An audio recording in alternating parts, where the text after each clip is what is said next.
Many ask the question, what is ego?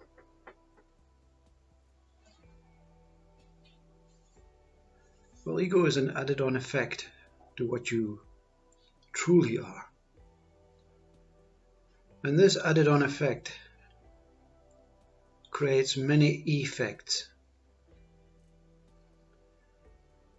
of disillusioned goods and bads, disillusioned rights and wrongs, unpredictable rights and wrongs, unmeasurable rights and wrongs.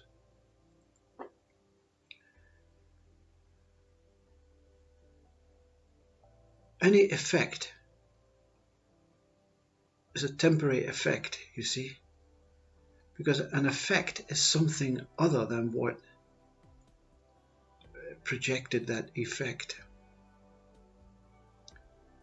When you make a video, you sit there and there's no effects. There's just you and the device. And then afterwards you can add on effects. And the effects change, whether in a right way or a wrongful way or a good way or a bad way, change that pure experience. It's no longer pure for the one that tried to project it, and it's no longer pure for the one that is accepting it. It's suspicious, you see. We are suspicious of effects. We are suspicious of other ego minds. We are suspicious of our own ego mind.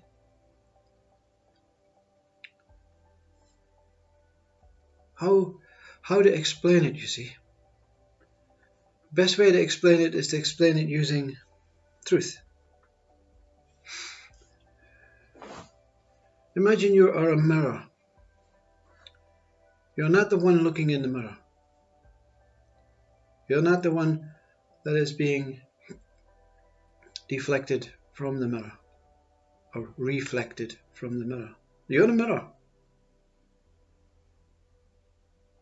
And you're in space. Not in the space as we know it, but this pure, unblemished, you cannot imagine what this consciousness space is, but the only way to imagine it is to experience it. But for now we're going to try and imagine this space. You are this space around you. Nothing exists except you, as this mirror. And this mirror is an eye. It's shaped, it's upright. And this mirror, and it's before life, if you want to say before life, exists. And inside this mirror is infinite animations, possibilities. Some call it a hollow mirror where you can reflect all the way around. And therefore the hologram really theory is probably the most accurate to truth.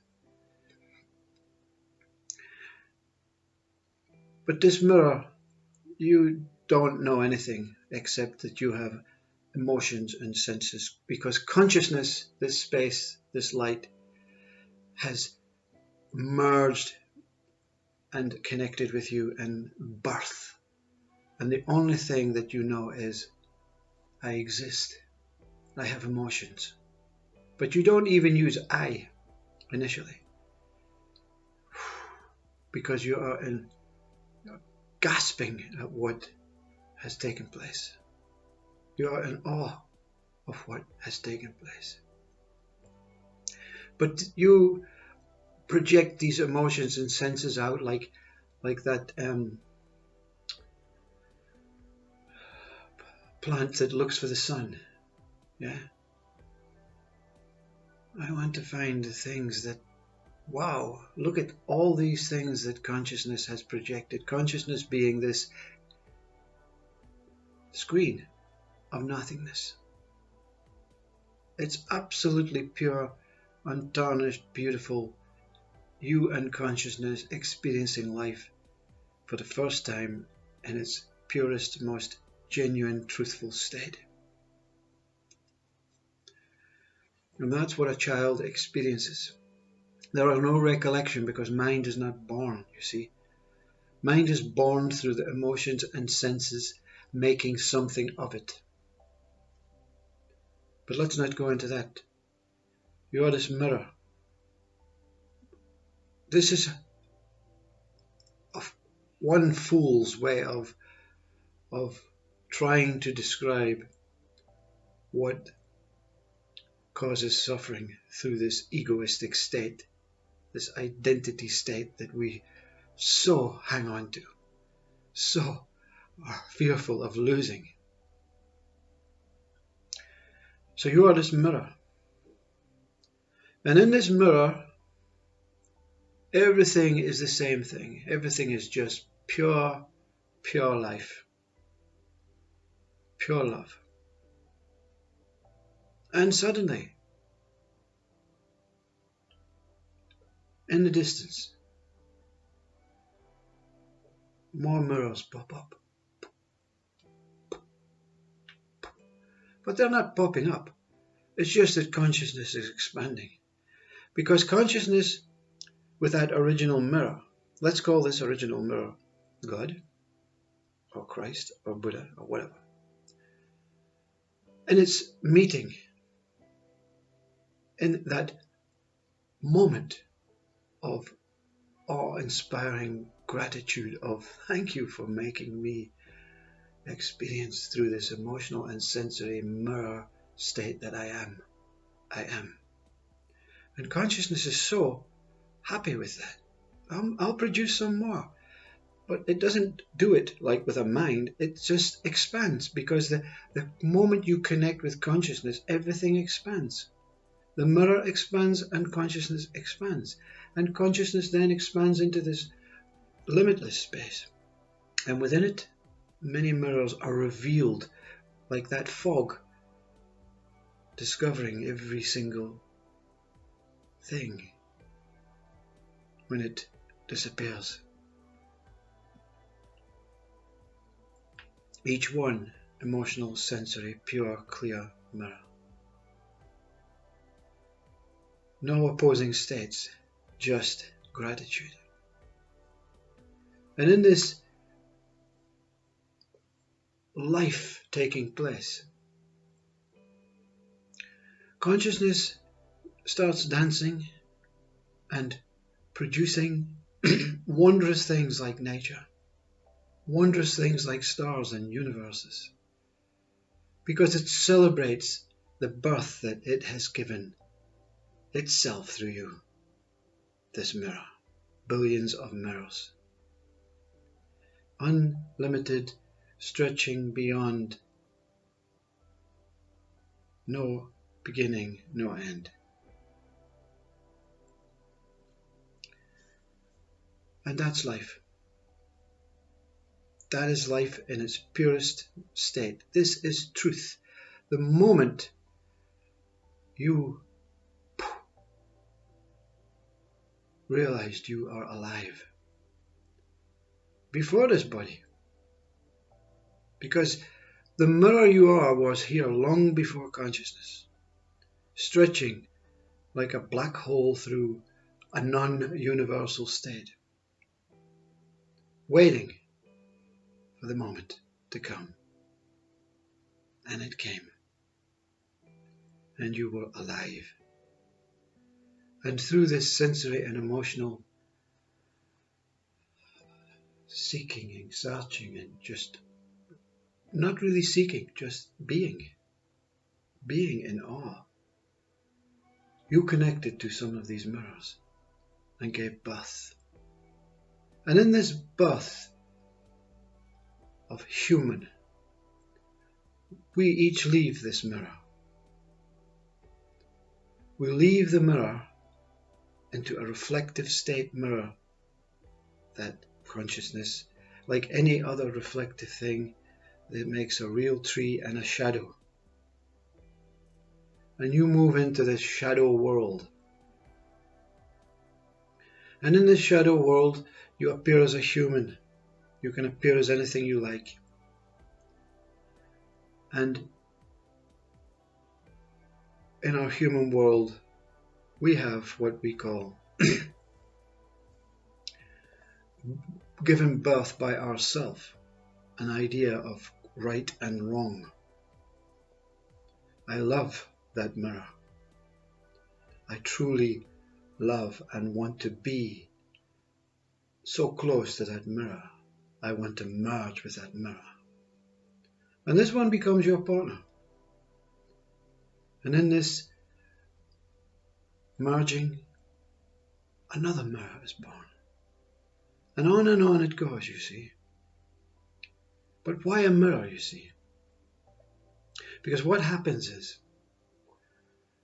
when in a human state we have this unbelievable way, don't deny this way, of protection, of wanting to make sure every mirror is loved and worshipped. And there's no separation, but the separation takes place the moment you choose one and become one. Because what you're doing is creating your own world, your own little reflective space. And somewhere along the line you forget about all the other mirrors. They're not really important. They're not really important.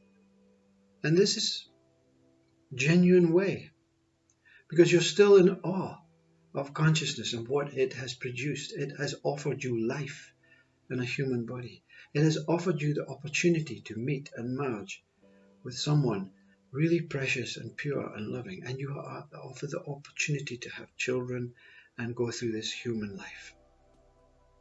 And everything is fine. But in this emotional sensory system, each one defines their right and wrong through the life that they have, the one that they have chosen, because each one consciousness is shining on subtly differently. So you merge with this one, something in the middle of you merging with this other mirror is the truth. But each one of you are born from truth, your own truth. Don't think about God and Brahman and Absolute during this talk. You are primary, first thing. You appear through emotional and sensory systems. You are then the opportunity to see and witness other beautiful birth mirrors. And you have the opportunity to shine on one and say, let's be alive. And let's meet somewhere out there. And this defines two opposing states coming together and learning about their own rights and wrongs. Because in your right and wrong, you know instinctively as a body what is right and what is wrong without anyone giving you words, descriptions, how to solve it, what it is. You know it's wrongful.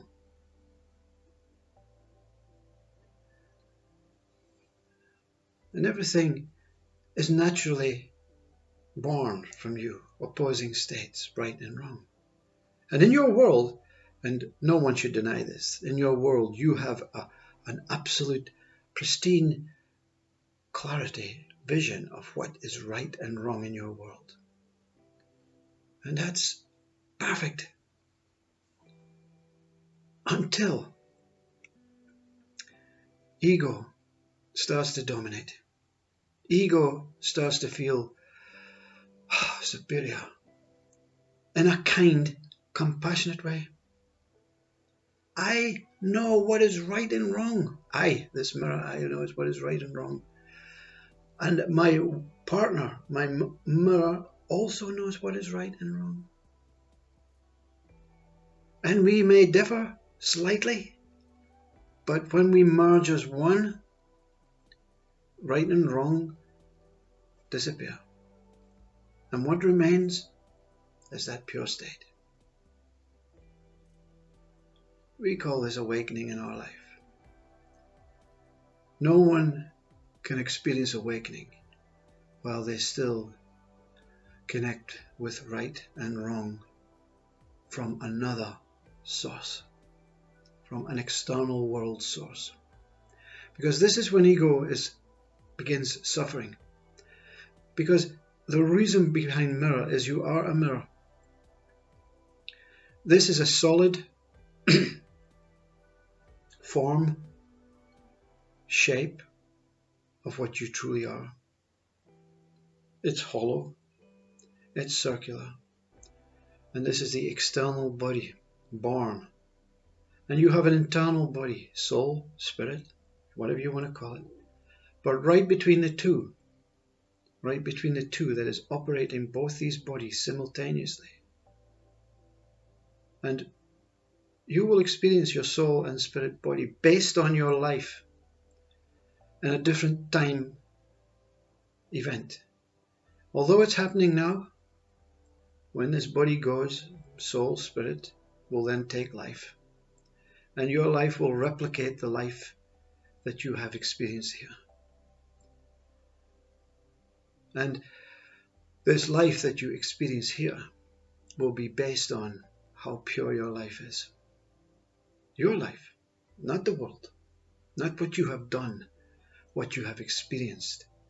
But through all these doings and experiences, you will merge back with yourself before this body goes. So that it's a simple step when body passes. Life pure into cells, into spirit. That is why it's priority. So important that each one recognizes their ego and denies their ego. Let's say why we should deny ego. Why should we deny ego? We cannot deny our own ego that is based on our own condition, right and wrong. Okay?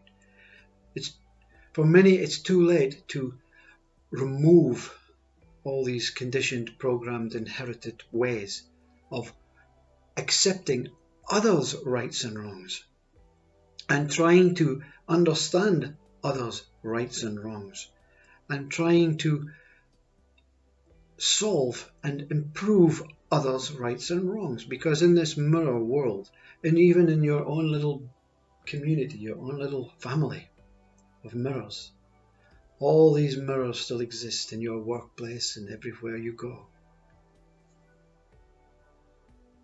Each one knows what's right and wrong. There's no denial. Each one that takes a human body is born with this understanding, an emotional sensory system that that's right and that's wrong. We try and improve it through language and identities by saying it's good and bad, it's painful and pleasurable. And therefore these two opposing states take birth and they expand and grow like consciousness. And consciousness accepts everything. So the light of the mirror of consciousness is shining on you every day. It's swaying like a pendulum, night and day. And right and wrong pass through you. Because you are now defining between you and your partner and your family what is our basis on right and wrong. How shall we live our life out in our rightful and wrongful way? And it's perfect. It is absolutely perfect. Until this need to change and improve others through your own belief system of right and wrong. Not belief system, but your own natural growing understanding of right and wrong and how your body projects it. I can walk down the street, this body can walk down the street and smile constantly because I feel so right with life. And others can say, what's that one so happy about? Because my life is so wrongful right now. And then judgment takes over. So the mirror that you are in consciousness is reflecting and deflecting all the time, only for you. You must deny all these other mirrors.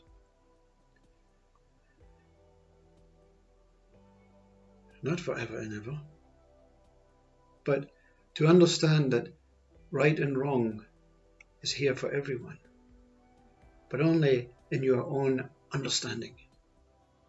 That's why so many now are not looking at their family and that merging with partner and children. They're out in the world trying to solve everyone's rights and wrongs, and they forget about themselves. They forget about what they're here for. And it's only trying to solve a light that is pure. So the mirror pendulum starts, and that's suffering. To try and change or improve anyone's right and wrong is to say, I can help you understand what truth is. And each one is doing it to each other in a beautiful, loving, compassionate way. If you only listen to me. And Christ comes on board to try and solve this suffering out and says to each mirror, use these words, use your me. Stop looking at everything else. Go into the forest alone and look at your own me. And through your own me, you will engage with your own I. And through your own I, you will return to that mirror state. And through this returning to this mirror state, where denial of everything external, losing control of trying to change and improve your mind, your thoughts, your world, your family, you experience that original state, which they call nirvana, enlightenment. And what happens is you experience consciousness. You experience the consciousness and not what you are. You become that consciousness, and it circulates you around for 7 or 8 years to look at life and how it is, and to look at everyone else's rights and wrongs, and to explain right and wrong is the same thing when it's taken back to that root core. Right and wrong is love, emerged and immersed as one. That's suffering. That's samsara. The inability to try and stop being involved with the world, with this reflective state, which is impossible because consciousness has no way of controlling its dance. It's still dancing and worshipping and giving birth. And the moment everyone experiences their initial original birth, as this speaker did, as Rumi did, you'll see and truly not understand the words of Rumi. You merge into that wholeness, because all together, incorporated in this consciousness, we all exist as this mirror state. And Neem Karoli Baba says, cleanse the mirror of your heart. It doesn't mean your organ, it means that middle body state. Buddha says contentment is balanced in the middle. Be pure. Forget about trying to help, improve, change.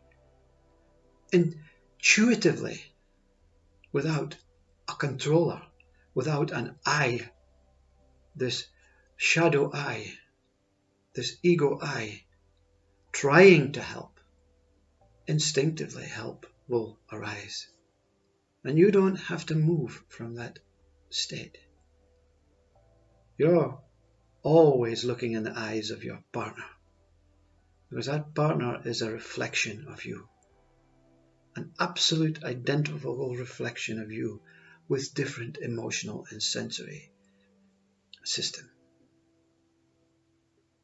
The eyes cannot tell lies, you see. The ego eye wants to remove lies, but by removing the lies, its eyes become all over. Cannot see clearly. Cannot see clearly that the purpose of being here is to allow everyone to be their own self.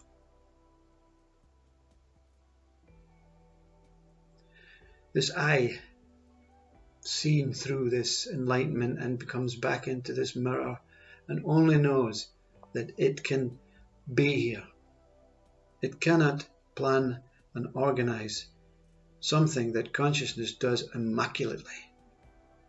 It cannot try and understand the God that spoke. It cannot know because it's got no right to know. Because before consciousness came, we prayed that we would be knowing, but not knowing, living and being. Why question living and being? Why try and understand how I am here, where I am, what I am? Because it will always take you back to your own pure state. What lies beyond consciousness is yourself in that mirror state. You can call on consciousness every time you like. Consciousness can call on you every time it wants. There are no individual in between arranging this meeting. Life itself, which is God, if you want to call it God in Brahman, that holds all of this together. It may have some sort of need and desire to use you or fulfill you as a vessel for it to see a reflection of itself. But it doesn't want to see an improving, changing, trying to correct rights and wrongs. You see the emphasis of right and wrong. I know when I'm right and wrong. I don't need to be told when I'm right and wrong. I don't need to have another's method of correcting my right and wrong. I just allow right and wrong to be here and to let it pass through me, because everything is a reflection, a deflection. When you attach to right, I want right, I want right, you're only attaching, you're trying to control, you're trying to do the role of consciousness. And the role of consciousness is infinite, superior, beautiful, profound, mysterious. It doesn't select anyone special. You are totally pure love in your middle state. Your ego body state, when you believe that you are this ego body state, you believe that you are out there in the world trying to change and improve and correct and solve mysteries that will never ever be solved. Look inside. Look inside and you'll see that original you. And that original you was the original you that was born. And that original you that was born took a life of a body. And that body chose, through its own reflection, an identical, beautiful, profound, loving, sensational being. It may be your partner. It may be God. It may be some celebrity. But the minute you take your eyes off it is the minute your ego expands to try and solve everyone else's life. I have a role, a purpose, a job in life. I can help you. I can help you and you and you if you listen to my right and wrong. There is only your right and wrong. And you know it. You don't have to be reminded. Ego is the reminder, the samsara of life. How do you remove this idea? Lose control. I cannot change anything in you. I cannot improve anything in this world. I cannot understand nature, universe, science. I cannot understand my mind, my thoughts. I cannot do it. So therefore, I surrender and give up. But I don't want to give up myself.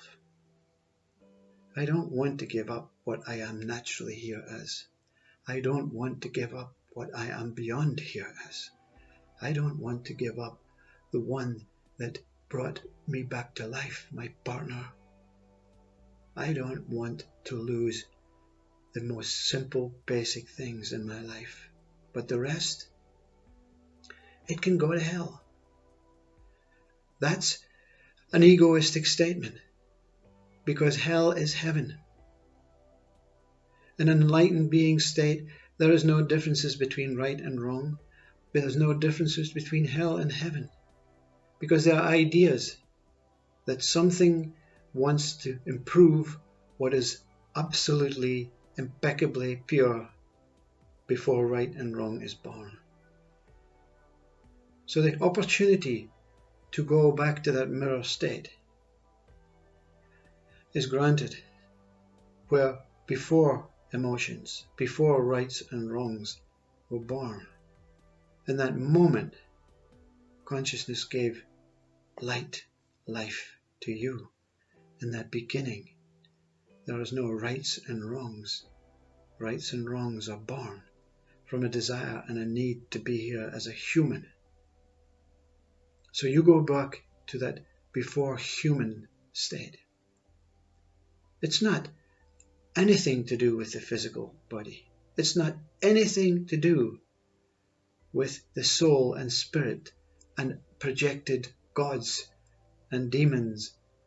It has only one thing. It has to do with you.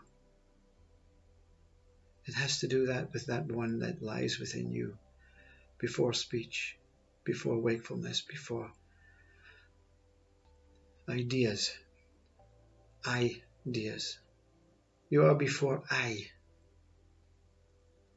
I is here to be used, manipulated, to go into the world and try and improve and change. And you'll always come against a brick wall. You'll always come against someone whose rights and wrongs are different from your right and wrong. Consciousness is innocent. It's exempt. It is the most pure place to be. Go visit it inside. Go be it. Go nourish it. Go love it. Go cherish consciousness. Because consciousness is projecting a mirror state, pure you. In every way you look, you cannot see anything but your pure state. You don't look in the mirror as a human and say, look, I'm pure. It's not a sensory thing anymore, you see. You're before senses. It's an essence of all senses and emotions projected and merged as one. So an enlightened being cannot say to any other, human or before human, you're right, you're wrong. You are only pure. Whatever you're doing it with the best interest.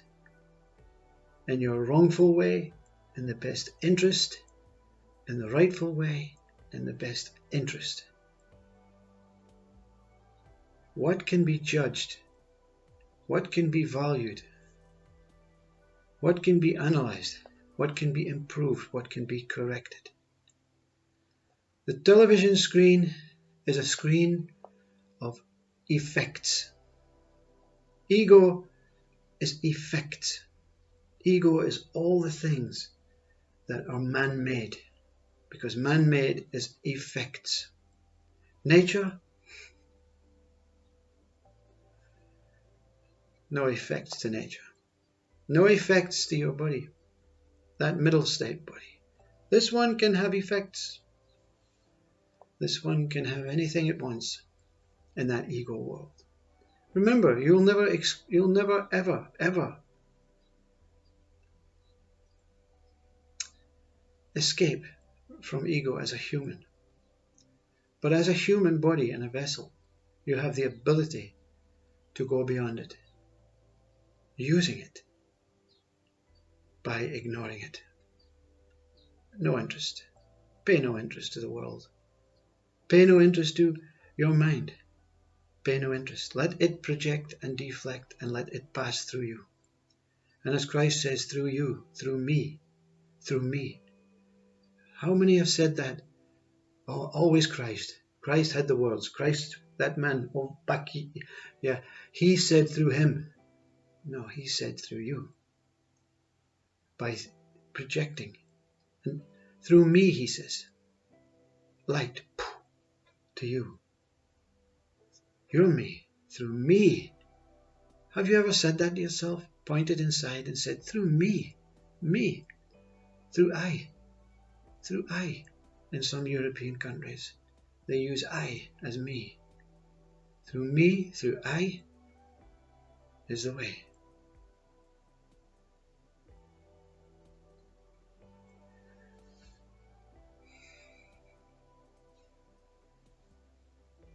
Whatever happens,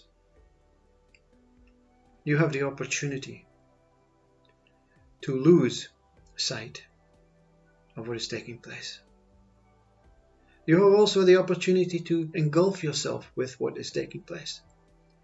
You have the opportunity to just solely concentrate on you and your family, and that is taking place. You have the opportunity to project and worship outwards a God, an imagined elusive God, but that is taking place. You have the opportunity to meditate and remove your human state and go and visit this soul spirit that you are simultaneously, and that also is taking place. Now you have the opportunity to just accept everything as it is, with no mind, with no thoughts, with no judgment, with no values, with no rights and wrongs. And that does not take place. That is always here. That is not an effect. You are not an effect, but effects arise from you. How effective is your mind? How defective is your mind? But you are the witness of effective and defective mind, just like you are the witness of right and wrong. But you're before it all. You're engulfed in pure consciousness, pure light. That's what the sage sees. Everything is engulfed in pure light. As Christ said, see the light in everything, everyone, and be the light in everything, everyone. Don't improve yourself. Don't improve the world. Just accept that whatever is taking place has nothing to do with you. Nothing to do with you, me, and I. Only consciousness exists, producing this immaculate coming and going, changing, flowing, still, moving, stainless, chaotic, logical, illogical life that I am. Into the beyondness, this mirror does not have a beginning and an end, a top and a bottom. The mirror that you are is ongoing, all connected somewhere down, somewhere, all connected as one, all connected in this celestial gem that we call Brahman, absolute God. Never disconnected. Find the umbilical cord within your body. Follow it through the root and out into the world of forms and space, into the warm world of rights and wrongs, and witness it, because you're not part of it, but you are part of it. Everything is a reflection. Everything is dual. The ego I takes you away from yourself. The pure I is yourself. The pure it, all. The little itsy bitsy it, ego. What else to know? Use your ego well. Use it to remove itself and see from the eyes of God. See from the eyes of Christ. See from the eyes that all who simply get up in the morning and go, wow, another day in paradise. Namaste Om. I hope this ego I hopes one day you meet yourself. St. Francis of Assisi said, when I opened the door, meaning I denied all this, I went inside. When I opened the door, I looked in the mirror of myself and saw myself. Because only you exists, and consciousness as one.